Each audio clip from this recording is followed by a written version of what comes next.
One of the biggest problems with modern day films is they're starting to lose their appeal. We're seeing, I think less people are going to the theaters because they feel like they're being left out. And I feel like you have billions of people in the world, okay?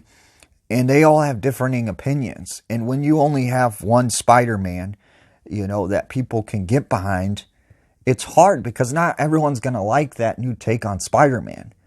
So I like what they did with the Spider-Man No Way Home, and they brought all these franchises together.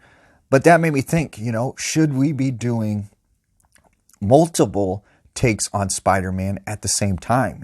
Could you imagine if here in the next couple of years, we not only see a new Tom Holland Spider-Man, but we see an Amazing Spider-Man 3, or we see a Spider-Man 4 with Tobey Maguire.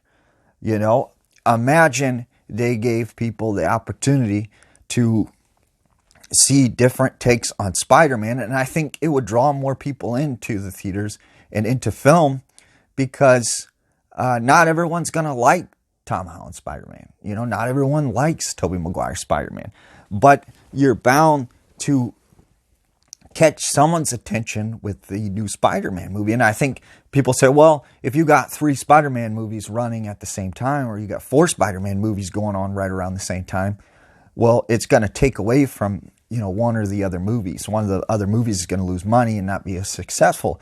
But no, I think it's going to bring more people because people are going to want to see the different takes on Spider-Man. And I think it's appealing, I was thinking like the James Bond movie, there's been talks for years to make James Bond a female.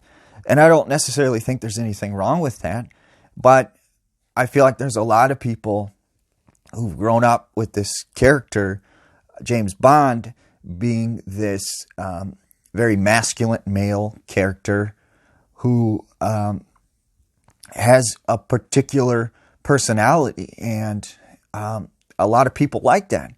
But I'm sure there's a lot of people who said, I kind of like certain elements of James Bond, but I'd like to see that with a female, in the lead role.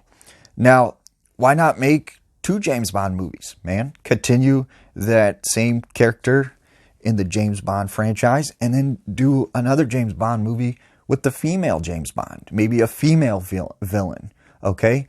And I'm sure that people say, yeah, I want to see the new James Bond movie, but it's also going to make people curious and say, I'd like to see how it would be if James Bond was a woman. And I'm sure that allure would draw people into both movies. But they don't do that. It's like when they come out with these new movies based on like comic book characters or books, there's only one take on it, and you kind of have to get behind that or you're left out, And if you're a big Spider-Man fan, but you don't like the new MCU Spider-Man, you're kind of like screwed because there's no other Spider-Man movies that are going to come out until that franchise is complete, and then they create another Spider-Man movie, which could take like 10 years. But I say, we got a lot of interesting characters out there and comic books. Instead of trying to create a bunch of new comic book characters and bring them to life, we could see several different takes on characters that already exist, but could have different storylines. I just feel like that would be a new successful model that I think people could really get behind. And I feel like when you look at film in general, it's kind of losing its appeal because there is this sort of exclusion, and that when they create a movie, there's only one take on that, and you have to either get behind it or just completely ignore it and wait till they do a new take on this movie, which could be 10 or 15 years down the road or never happens. So, like I said, why not give people alternate options when it comes to movies and things like that? And I'm curious to hear your guys' take on this, everybody's take on how you feel. Should we be doing multiple takes, multiple movies on the same character? I mean, and obviously right now, there's a lot of appeal for an Amazing Spider-Man 3. There's a lot of buzz going on. People want to see more Andrew Garfield.